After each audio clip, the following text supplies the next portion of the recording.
할렐루야. 먼저 기도하겠습니다. 살아계신 아버지 하나님, 지난 50년 동안 변함없이 주의 은혜와 긍휼로 함께 해주시고 마른 막대기 같은 우리들을 주의 권능의 손으로 붙들어 하나님의 지팡이가 되게 써주신 것 감사합니다. 영광을 받으시옵소서. 오늘 우리가 50주년을 기념하며 살아계신 하나님을 예배합니다. 이곳에 임재하여 주옵소서. 주의 영광을 나타내 보여 주시옵소서. 말씀을 들을 때에 말씀이신 주님을 만나게 하여 주시옵소서. 예수님 이름으로 기도하옵나이다. 아멘. 아멘. 1974년 4월 14일 날 여러 가지 어려운 상황 속에서 중학교에 가지 못하고 고등학교에 가지 못하는 사람들을 위해서 그 송탄 중앙학교라고 하는 것을 여는 것으로 시작했습니다. 여기서 나가서 여러분이 우체국 쪽으로 좌회전을 하면 50m쯤 가면 지금도 있는 조그만 2층 집이 있는데 그 2층 건물에서 우리가 여느 교회와 좀 다른 모습으로 장의자가 아닌 학교에서 사용하는 나무 책상과 나무 걸상이 있는 그런 곳에서 우리가 김순명 전도사님을 담임으로 이름 없는 몇 사람과 함께 첫 개청 예배를 드렸습니다. 이것이 오늘 예수님께서 피로 값주고 사신 주님의 몸인 송탄중앙침례교회의 시작입니다. 시작은 참으로 미약했습니다.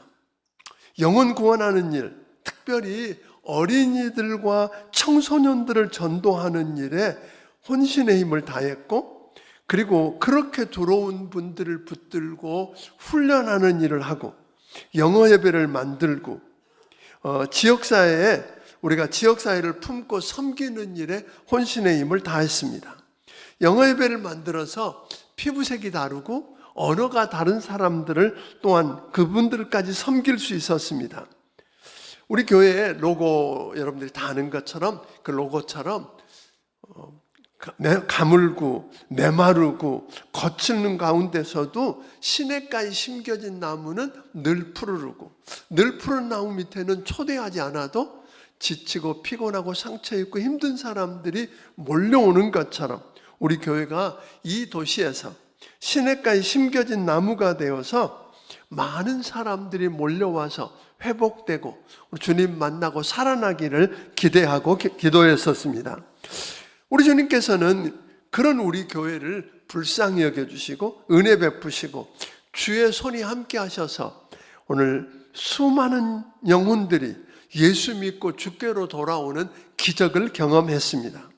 건축하기 전에, 이 교회를 건축하기 전에 바로 이 앞에 이 송림빌라 있는 쪽에다가 아까 그 사진에도 나오던데 천막을 쳐놓고 2년 넘게 예배를 드렸습니다. 그런 가운데 태풍이 오는 날이었어요. 천막이 찢어지는데 그게 계속 찢어질 것 같아서 그걸 붙들고 울었던 경험이 있습니다. 6년 가까이 지타만 교회라고 하는 그런 가장 낮은 곳을 경험하는 소위 어려움을 겪기도 했습니다. 그런데 그때 있었던 180여 명의 성도들이 있었는데 그분들이 요동하지 않았습니다. 주님 손 놓고는 단 하루도 살 수 없는 광야길 같은 그 삶을 함께 견디고 버티고 함께 해주셨습니다. 그 동역자들 가운데 더러는 하나님 아버지 집에 먼저 가셨습니다. 더러는 몸이 불편해서 병원에 계시고 더러는 집에 있지만 그래도 많은 분들이 여전히 여기 함께 하시는데 그분들을 향해서 드리고 싶은 이야기는 고맙습니다. 여러분 고맙습니다. 우리 주님께서는 하나님의 꿈인 만민에게 복음을 전파해서 하나님 나라가 이루어지게 하는 것을 비전으로 품고 있는 우리 교회를 불쌍히 여기시고 은혜를 베푸시고 주의 손이 함께 하시니까 작년 180여 명으로 가고 있었던 그 교회가 1992년부터 어느 날 보니까 300명이 되고 어느 날 보니까 500명이 되고 어느 날 보니까 700명이 되면서 우리가 2000년이 되기 전에 작년 출석이 1000명이 넘어가는 그런 놀라운 축복도 경험했습니다. 누가 하셨어요? 우리 하나님 아버지께서 하셨습니다. 하나님의 은혜였습니다. 지난 50년을 뒤돌아보면 우리 하나님은 지금도 살아계셔서 역사하시는 하나님이시다. 그 하나님은 모든 것을 합력해서 선을 이루시는 전능하신 하나님이시다. 그 하나님은 우리 교회와 우리 성도들을 정말로 사랑하신다. 이것을 부인할 수가 없었습니다. 저는 송탄중앙침례교회가 지난 50년을 감사하고 새로운 50년을 바라보는 때 그 일을 충분히 감당할 수 있도록 준비되어진 귀한 박기로 목사님을 후임 담임 목사로 불러서 연결해 가게 하신 것 정말 감사합니다.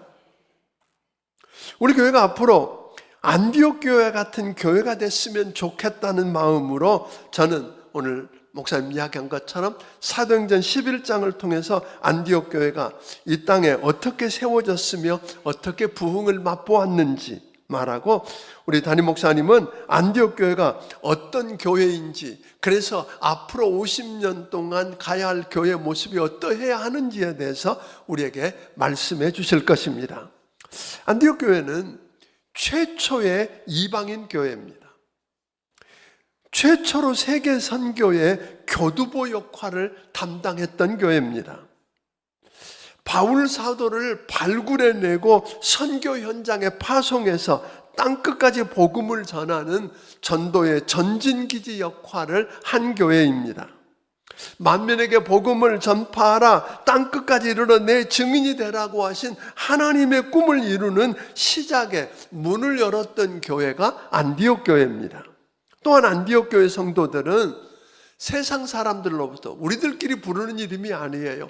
세상 사람들로부터, 교회 밖에 있는 사람들로부터 그리스도인이라고 하는 호칭을 처음 들었던 사람들입니다.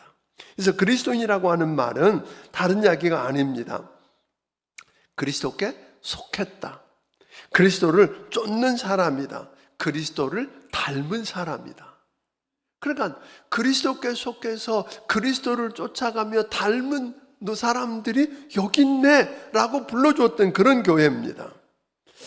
자, 그렇다면 첫째로 그 대단한 안디옥 교회가 어떻게 생겨났는가 하는 것입니다. 안디옥 교회는 세상에 널리 알려져 있는 유명한 사도들에 의해서 개척된 교회가 아니었습니다. 20절에 보면 그 중에 고브로와 구레네 출신, 이름도 알려져 있지 않는 몇 사람에 의해서 세워졌다고 말합니다. 여기서 그 중에라고 하는 말은 19절에 보면 흩어진 자 중에라는 말입니다. 이 흩어진 사람들이 누굴까요? 8장 1절 2절을 우리 한번 같이 읽어보겠습니다. 같이 읽습니다. 시작. 사울은 그가 죽음 당함을 마땅히 여기더라. 그날에 예루살렘에 있는 교회에 큰 박해가 있어 사도 외에는 다 유대와 사마리아 모든 땅으로 흩어지니라. 네, 여기 보니까 스데반 집사가 죽임당한 후에 그 말입니다. 스데반 집사가 죽임당한 후에 예루살렘에 있는 모든 교회에 큰 핍박이 와서 사도들을 제외하고 모든 성도들은 예수 믿는다고 하는 한 가지 이유 때문에 집도 재산도 논밭도 친척도 친구도 다 버리고 목숨을 부지하기 위해서 흩어졌다고 하는 겁니다. 그러니까 사도들을 제외하고 모든 평신도들이 다 흩어졌습니다. 흩어진 그들이 뭘 했나요? 8장 4절 읽어보겠습니다. 8장 4절 읽습니다. 시작. 그 흩어진 사람들이 두루 다니며 복음의 말씀을 전할세.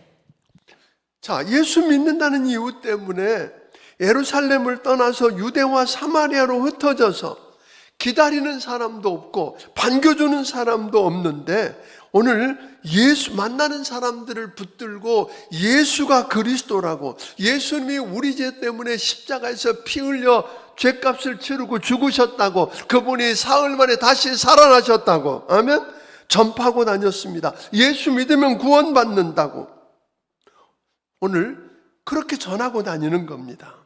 이쯤 되면 사실은 하나님, 내가 하나님을 예배하고 이렇게 열심히 섬겼는데 어떻게 예수 믿는 것 때문에 다 잃고 이런 핍박을 받으면서 이렇게 헤매고 다녀야 되느냐라고 이야기해야 되지 않을까요? 예수 믿는 편에다가는 어려움을 당할지 모른다고 예수님 예자도 꺼내지 않는다고 예수 꺼내기 싫다고 이야기해야 되지 않을까요? 그런데 20절에 보니까 이렇게 이야기합니다. 그 중에 구브로와 구레네 몇 사람이 안디옥에 이르러 헬라인에게도 말하여 주 예수를 전파하니. 아멘? 그러니까 이 예수 믿는 것 때문에 모든 걸 잃고 핍박받으면서 흩어진 저들은 유대와 사마리아를 지나서 예루살렘에서 북쪽으로 480km가 떨어져 있는 안디옥에까지 이르러서 흩어진 다른 사람들과 달리 복음 전하기 편하고 하는 말을 알아들을 것 같은 헬라파 유대인들에게만 하는 게 아니라 헬라인 즉 이방인들에게까지 복음을 전하기 시작했습니다. 만나는 모든 이방인들에게 복음을 전합니다. 전할 때 이런 염려가 없었을까요? 야, 네 꼬라지 좀 봐라. 그렇게 좋은 예수라면 너나 믿고 너나 잘 살아 하는 말을 들을까 봐 말 꺼내기 어려웠을 텐데 그런 염려하지 않고 이름도 알려져 있지 않은 몇 사람이 복음을 전하기 시작했다고 하는 것입니다. 왜요? 예수만 믿어야 죄 문제 해결할 수 있고 예수 믿어야 오늘 다시 부활하신 그 예수님 통해서 의롭다함을 얻고 영원한 생명을 얻는 걸 믿었기 때문입니다.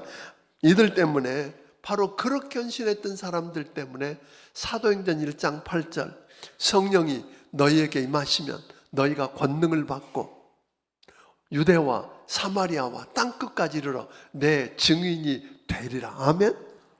그 말씀이 그 하나님의 꿈인 그 말씀 즉 세계 복음화의 꿈이 이루어지기 시작한 것입니다.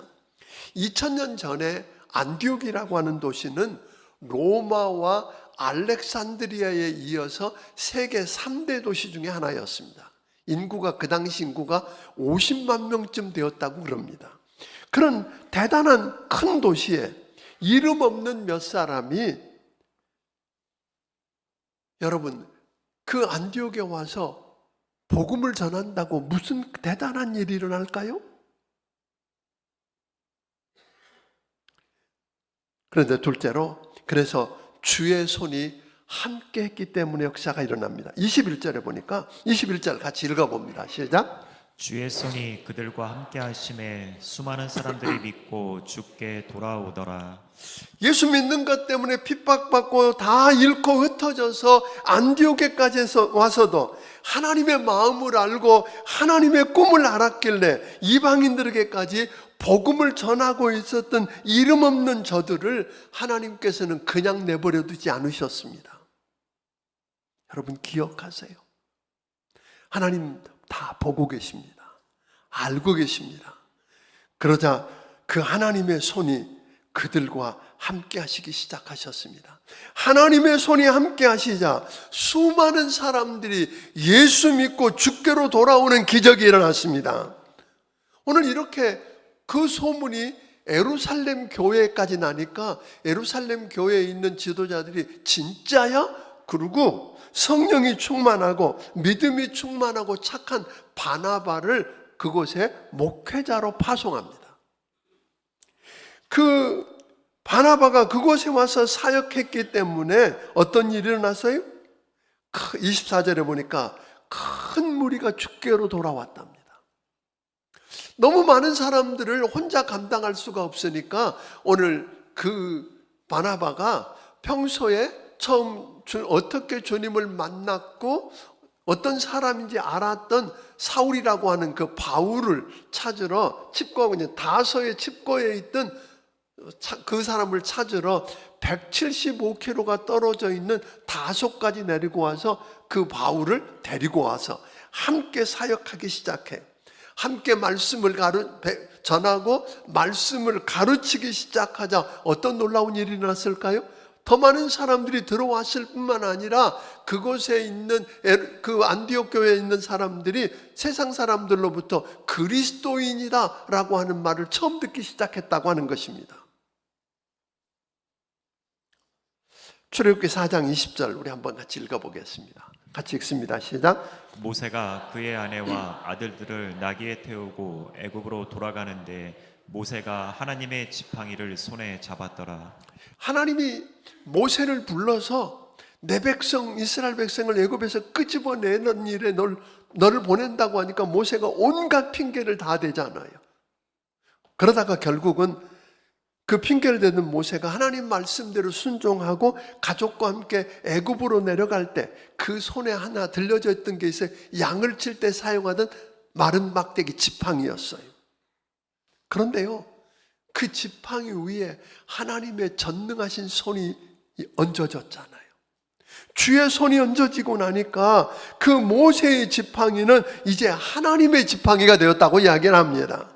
모세의 지팡이는 더 이상 마른 막대기가 아닙니다. 여러분, 그 모세의 지팡이가 앞을 가리키자 홍해 바다가 갈라지는 기적이 일어났습니다. 반석이를 치자 반석에서 생수가 쏟아져 나옵니다. 아멘.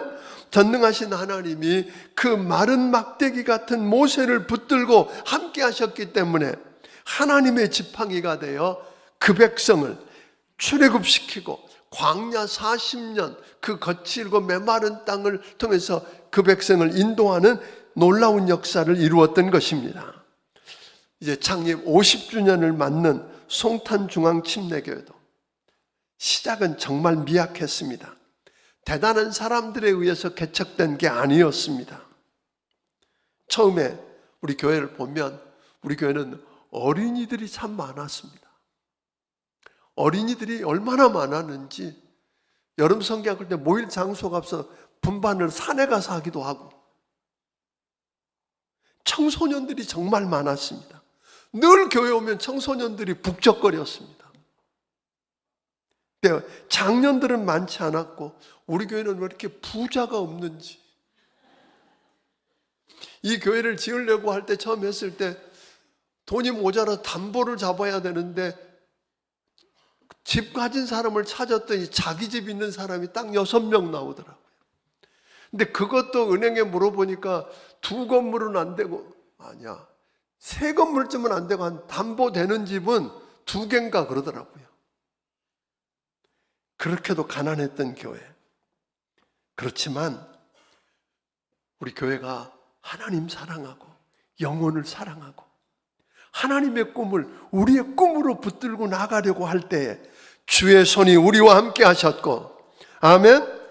하나님의 지팡이로 우리를 붙들고 쓰셨기 때문에 오늘 송탄중앙침례교회가 이렇게 있는 줄로 믿습니다. 또 다른 50년을 바라보면서 다른 꿈을 꾸고 오늘 이렇게 서 있을 수 있는 것, 이것은 하나님의 은혜였습니다. 하나님의 축복이었습니다. 성도 여러분들의 순종과 헌신 때문이었습니다. 여러분 고맙습니다. 사랑합니다. 새로운 50년 기대합니다. 이제 우리 박기로 목사님에게 넘겨드리겠습니다.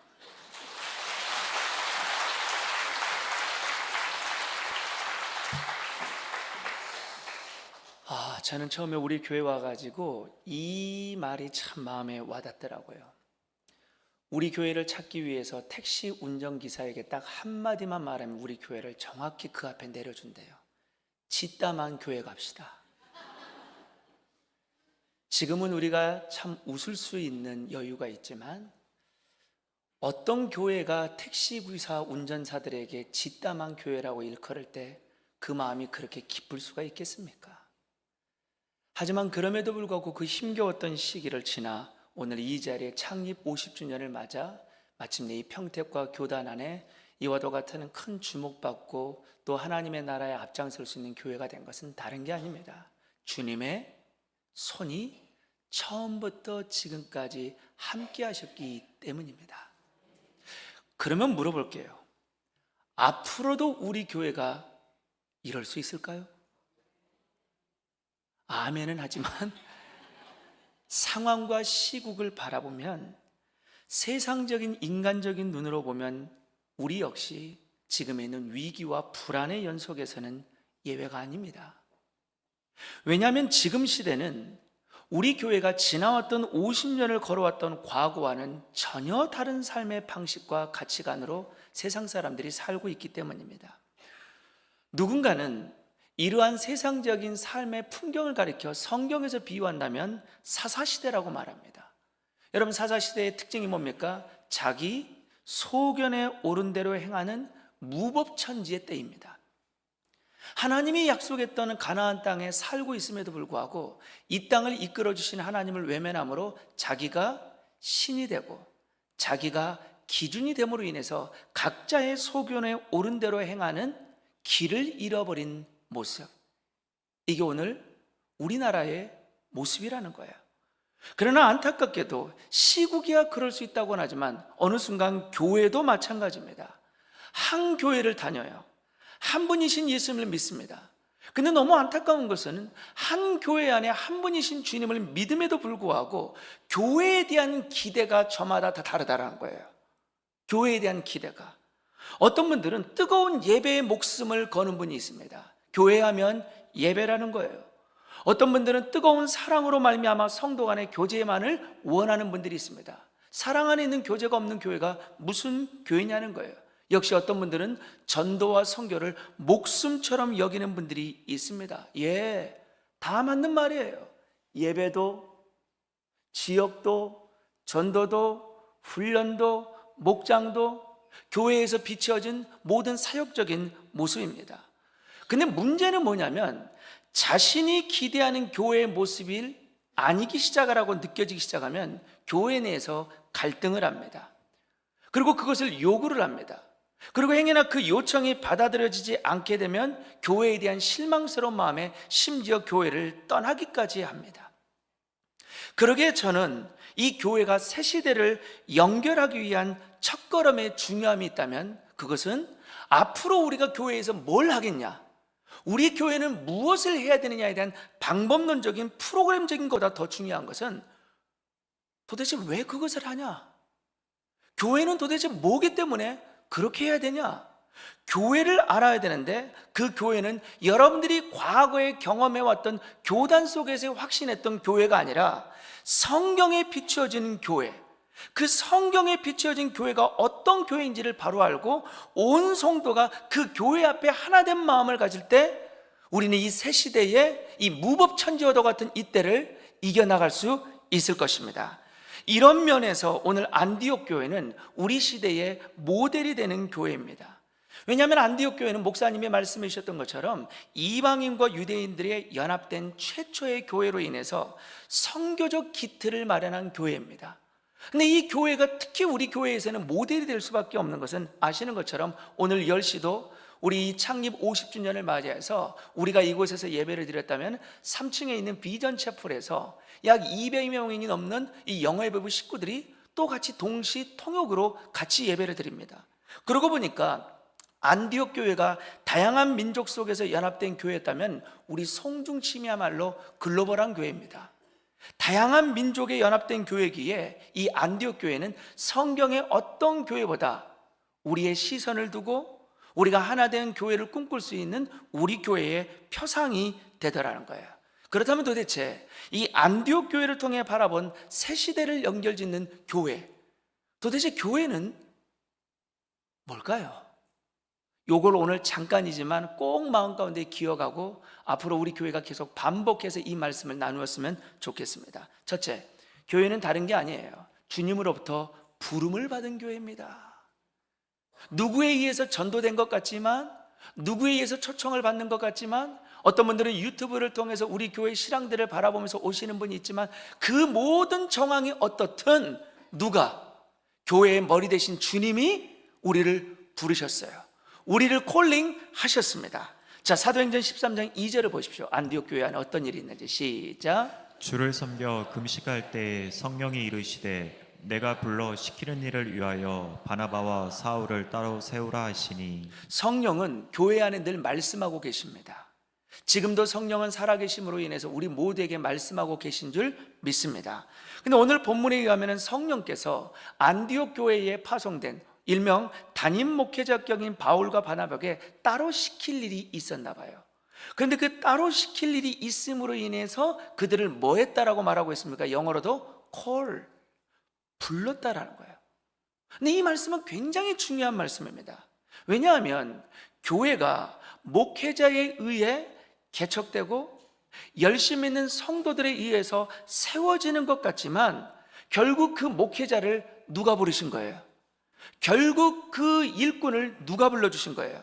교회의 주인 되신 주님이 불렀고 주님이 그에게 위임하심으로 인해서 교회가 되더라는 거예요.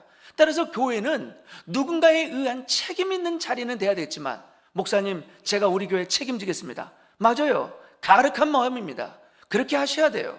그러나 그럼에도 불구하고 교회의 주인은 주님이시고 우리 모두의 한 사람 한 사람은 결국 주님에 의해 부름을 받았습니다. 성도도 마찬가지예요. 성도의 뜻이 뭡니까? 하나님의 거룩한 백성이지 않습니까? 그러나 아시잖아요. 우리가 그렇게 거룩한 사람이 아니잖아요. 우리의 모습들이 거룩하지 못해서 때로는 세상 사람들로부터 외면을 받고 우리 스스로도 거룩지 못한 이율배반적인 우리 모습 앞에 스스로가 낙심할 때가 얼마나 많습니까? 성도라 칭함을 받는 교회 안에 있지만, 그러나 그럼에도 불구하고 우리가 감히 성도라 칭함을 받을 수 있고 주님의 핏값으로 사워진, 다시 말합니다, 주님의 핏값으로 세워진 이 거룩한 교회 앞에 성도로 부름을 받게 된 것, 다른 게 아니에요. 누가? 주님이 우리를 불러주셨기 때문입니다. 교회는 부름받은 공동체예요. 그러게 베드로 전서 2장 9절을 보십시오. 베드로 전서 2장 9절 상반절 시작. 그러나 너희는 택하신 족속이요 왕같은 제사장들이요 거룩한 나라요 그의 소유가 된 백성이니 이는 너희를 어두운 데서 불러내어. 우리는 이전에 어두운 사람이었어요. 왜 우리가 어두운 사람이었습니까? 에베소서 2장에 의하면 우리는 죄와 허물로 죽었고, 죄와 허물로 죽었던 우리 마음의 의욕은 육체의 욕심을 따름으로 인해서 이 육체의 욕심을 늘 마음 가운데 미혹하는 마귀의 종로로 됐던 어두웠던 삶의 자리가 바로 우리였어요.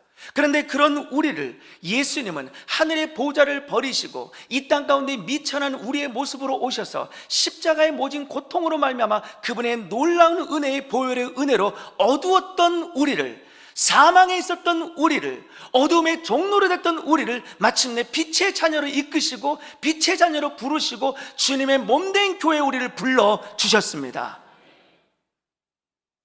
이것이 우리 50주년에 우리 교회를 맞이할 수 있었던 이유입니다. 지나왔던 50년의 우리 교회의 축복은 다른 게 아니에요. 주님이 지금껏 우리를 이끄셨고 부르심으로 가능할 수 있었습니다. 그러기에 교회는요, 이 주님의 놀라운 부르심의 은혜를 예배하는 거예요. 신령과 진정으로 예배하는 것은 단순히 율법에 의한 열심 스스로 열심이 아니라 나를 이곳에 불러주시는 그 은혜에 감동하여 예배하는 겁니다. 그리고 무엇보다도 주님의 은혜 안에 부름받은 믿음의 가족 공동체가 되었기에 그 가족 공동체로서의 연합을 위해서 우리는 목장 나눔이 이어지는 겁니다. 교회는 무엇입니까? 받은 은혜로 예배하는 예배 공동체, 보냄받은 그 사랑, 받은 그 사랑의 은혜 안에서 진심으로 교제하는 목장 공동체, 그게 바로 주님 문 앞에 부름받은 교회입니다. 그러나 한 걸음 더 나아가 교회는 그렇다고 해서 부름받아 여기 그냥 있는 게 아니에요. 두 번째, 교회는요, 주님의 제자로 세움받은 교회입니다. 자, 2절을 한번 보십시오. 2절을 부름을 받고 어떻게 되는지 시작. 주를 섬겨 금식할 때 성령이 이르시되 내가 불러 시키는 일을 위하여 바나바와 사울을 따로 세우라 하시니. 그렇죠. 오늘 본문을 보면 성령께서 바울과 바나바에게 시킬 일이 있어서 따로 세웠다라고 말합니다. 근데 여러분 아시죠? 교회 내에서 성령께서 인도하심과 부르심이 있어서 성도를 따로 세울 때 목사는 아무나 세울 수는 없어요. 제가 우리 교회에 후임으로 오기까지 알기로는 청빙위원회를 비롯한 모든 성도들이 이 한 교회의 후임자를 뽑기 위해서 얼마나 이잡듯이 곳곳을 다 알아봤는지 모릅니다. 제게 있어서의 인연이 닿을 수 있는 분들은 아마 다 알아봤을 거예요. 설교를 들어보고 일가 친척도 알아보고 또 누구도 알아보고. 왜 그래요? 어떻게 주의 일을 따로 시키는 그 일을 함부로 맡길 수 있냐라는 거예요. 훈련됐냐? 가르침을 받았냐? 이 일에 합당하냐? 근데 교회도 마찬가지예요. 부름을 받는 수는 있지만 교회에서 부름받는 데 있어서 아무나 세워질 수는 없습니다. 그 일에 합당한 훈련과 가르침으로 세움을 받는 것이 교회입니다. 그래서일까요? 안디옥 교회는 성도를 세우기 위해서 뭐에 전념을 합니까? 가르침에 전념했다는 거예요. 성도들을. 정말 그럴까요? 오늘 본문 11장 26절 상반절을 보십시오. 함께 읽겠습니다. 시작. 만남에 안디옥에 데리고 와서 둘이 교회에 1년간 모여 있어 큰 무리를 가르쳤고. 예, 여기서 둘은 누굴 말합니까? 바울과 바나바를 말해요. 바울과 바나바가 함께 그 교회를 다니면서 1년 동안, 하루가 아니에요, 한 달이 아니에요, 일주일이 아니에요, 1년 동안 매일매일 365일 그들은 많은 큰 무리를 뭐 했대요? 가르쳤다라고 말하고 있습니다. 그러면 왜 교회 내에 많고 많은 사역에 방향이 있음에도 불구하고 가르침에 훈련하는 그 자리에 열심을 내었을까요? 그 결과를 26절을 다시 한번 보십시오. 26절 시작. 만남에 안디옥에 데리고 와서 둘이 교회에 1년간 모여 있어 큰 무리를 가르쳤고 제자들이 안디옥에서 비로소 그리스도인이라 일컬음을 받게 되었다. 오늘 본문에 보면 교회 안에는 두 부류가 있습니다. 무리가 있고 제자가 있어요. 교회 내에 이처럼 1000여 명이 넘는 우리 성중심 안에 어린 아이들에서부터 실버 이르기까지 많은 성도들이 나와 예배를 드리는 성도인 듯하지만 성도이기는 한데 무리가 있고 제자가 있어요. 그런데 무리를 1년 동안 가르쳤더니 그 큰 무리가 누가 되더래요? 제자가 됩니다. 목사의 제자가 아니라 주님의 제자가. 왜요? 이 제자들이 마침내 세상 사람들로부터 어떤 칭함을 받게 되더래요? 그리스도인이라는 칭함을 받게 되더라는 거예요. 가르침 속에서 훈련을 받았더니 그 모습 속에 예수가 보이더라는 거예요. 그 모습 속에 예수의 은혜가 보이더라는 거예요. 그 모습 속에 그리스도의 장성한 믿음의 분량까지 이르는 성숙한 제자의 모습이 보이더라는 거예요. 사랑하는 여러분, 교회는 누구라도 올 수 있어요. 교회는 누구라도 부름을 받을 수 있습니다. 그러나 누구라도 부름을 받아 누구라도 성도는 될 수 있을지 모르지만 그 성도를 뛰어넘는 제자로서 세움받기 위해서는 교회는 그 성도를 가르쳐야 되고 성도는 교회에서 가르침받은 말씀을 배움으로 인해서 성숙한 제자로 세움받을 때 그 제자가 차고 넘칠 때 그것이 바로 하나님께서 우리를 향한 바라보는 교회의 교회다운 모습인 줄 믿습니다. 물론 여러분 성도들만 그런 게 아니에요. 한번 볼까요? 디모데후서 3장 14절 상반절을 보십시오. 함께 읽겠습니다. 시작. 그러나 너는 배우고 확실한 일에 거하라. 예, 지금 누가 누구에게 배우라고 말하고 있어요? 바울이 영적인 아들 디모데에게. 근데 이 디모데는요, 신실한 바울의 제자일 뿐만 아니라 한 교회를 담임하는 목회자입니다. 말씀을 가르치는 자예요. 그런데 그런 디모데에게도 바울은 뭐라고 말합니까? 너는 항상 배워야 돼. 왜요? 네가 배울 때 확신을 얻을 수 있다는 거예요. 여러분, 오늘 우리 시대는요, 거짓과 위협이 난무한 시대입니다. 무엇 하나 절대 진리를 부정해버려요. 이것도 맞고 저것도 맞다 보니까 그 마음 가운데 살아가야 될 푯대를 잃어버린 방황하는 시대입니다. 이 방황하는 시대 속에서의 그 마음의 갈 바를 찾기 위해서는 다른 게 없어요. 진리 대신 주의 음성이 그 마음에 가득하고 말씀을 통해서 1년에 가까운 수없는 시간들을 통해 시간을 내어 훈련받지 않고는 결코 주님 앞에 부름은 받았지만 제자가 될 수 없다라는 거예요. 왜 우리 교회가 훈련 공동체가 되어야 될까요? 왜 우리의 목자들과 마을 목자들이 그렇게 바쁜 가운데에서도 SPL이라는 훈련을 받아야 될까요? 왜 우리가 이렇게 바쁜 가운데서 주일 한 번이 끝나고 나서 오후면 평신도 성장학교를 통해 주의 말씀을 받아야 되는 걸까요? 다른 게 아닙니다. 훈련이 없고는 세움받을 수 없어요. 세움받지 않고는 쓰임받을 수 없습니다. 교회는 어떤 곳입니까? 부름을 받고 말씀 안에서 세움받는 거예요. 근데 이게 끝이 아니에요. 교회는 우리끼리만 좋으면 안 됩니다. 교회가 존재하는 이유는 세상에 있으므로 세상을 향하기 위한 것이 교회의 존재입니다. 그래서 세 번째, 교회는 뭘까요? sending, 보냄받은 교회예요. 보냄받은. 자, 한번 본문을 봅시다. 요한복음 20장 21절. 교회의 머리 대신 예수님이 어떤 분인지를 이렇게 말합니다. 시작. 예수께서 또 이르시되 너희에게 평강이 있을지어다. 아버지께서 나를 보내신 것 같이 나도 너희를 보내노라. 예수님은 누구이십니까? 하나님 아버지로부터 보냄을 받은 분이에요. 스스로가 옴이 아니라 하나님 아버지께서 보내심으로 왔다라는 거예요. 그 동일하게 예수께서도 우리를 부르셨고, 부르신 우리를 또한 뭐 한다고 말합니까? 나도 너를 보내노라. 그러니까 이 교회의 머리 대신 예수님은요, 교회로 우리를 부를 뿐만 아니라 교회에서 또 세상을 향해서 내어 보냅니다. 파송합니다. 자, 오늘 본문을 한번 볼까요? 13장 2절. 안디옥 교회도 그래요. 안디옥 교회도 시작. 주를 섬겨 금식할 때 성령이 이르시되 내가 불러 시키는 일을 위하여 바나바와 사울을 따로 세우라 하시니 이에 금식하며 기도하고 두 사람에게 안수하여 보내니라. 네. 오늘 이 바울과 바나바를 따로 일을 위해서 시키기 위해 부르시고 그들을 세우신 이후 궁극적으로 뭐 하는 거예요? 그들에게 안수함으로써 보내니라. 우리는 이 본문을 너무 쉽게 읽을지 모르지만 당시 안디옥 교회는 충격적인 상황입니다. 교회가 한참 부흥하고 있어요. 허다한 무리들이 모입니다. 제자들이 일어나고 있어요. 조금만 더 하면 시대적인 영향력을 끼칠 수 있는 교회가 될 것 같아요. 그런데 주님은 그 순간 담임 목사격인 바울과 바나바를 보내게 하십니다. 저 세상으로. 그러나 얼마나 고민이 됐을까요?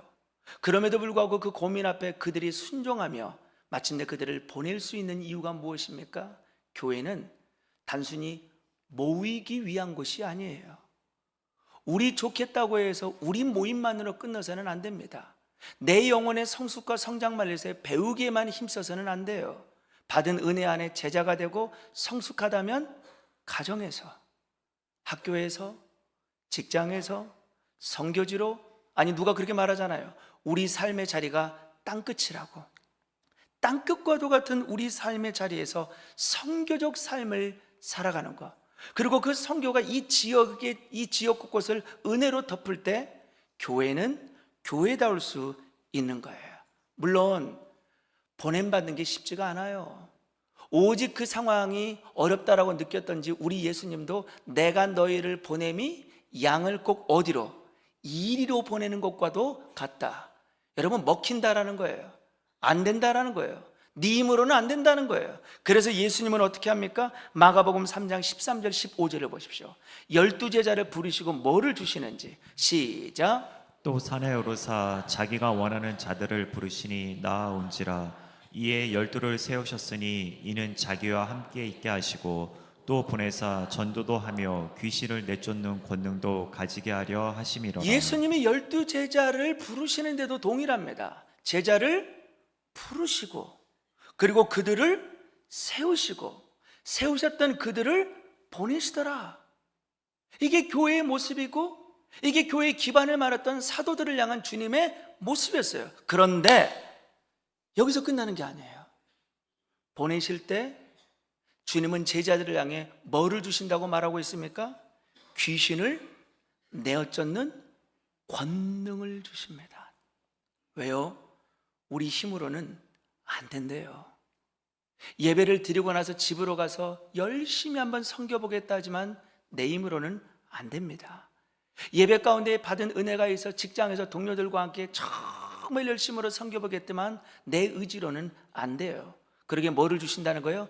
권능을 주신다는 거예요. 그러게 부활 승천하셨던 주님이 제자들을 향해 예루살렘과 유대와 사마리아와 땅끝까지 이르러 파송받은 내 제자가 되라 라고 말함에 있어서 뭐를 주신다고 말했습니까? 너희가 권능을 받고. 여기서 이 권능이라는 것은 성령의 권능을 말하잖아요. 특별히 이 권능이라는 단어가 참 우리 가운데 주목이 되는 단어입니다. 이 권능이라는 단어가 헬라어로 두나미스라는 뜻이에요. 이 두나미스라는 단어에서 다이나마이트라는 영어 단어가 파생을 했다는 거예요. 그러니까 성령께서 우리에게 주시는 두나미스, 그 권능은 다이나마이트와도 같은 폭발적인 능력이 있다는 거예요. 쑥대밭을 만들 수 있다는 거예요. 세상이 우리를 겁탈하고 세상이 우리를 향해 공격하고 세상 앞에 비춰진 우리의 모습이 꼭 사울과 이스라엘 백성들 앞엔 골리앗과도 같은 세상이라고는 하지만 성령이 우리에게 임하고 성령이 교회에 임하고 성령이 우리 가정에 임하고 성령이 우리 목장에 임하고 성령이 우리의 예배에 임하고 성령의 지역을 섬기는 우리의 발걸음 속에 임할 수만 있다면 무법천지와도 같다는 이 시대 속에서도 여전히 교회는 앞으로 계속해서 진격할 수 있을 것입니다. 이 거룩한 부르심과 세우심과 보냄받는 교회의 사명 앞에 여러분들 모두가 함께 주인공이 되어 50년을 넘어선 주님 다시 오시는 그날까지 거룩한 빛의 신부로서의 가다듬는 우리 교회가 되기를 주님의 이름으로 축복합니다. 기도하시겠습니다.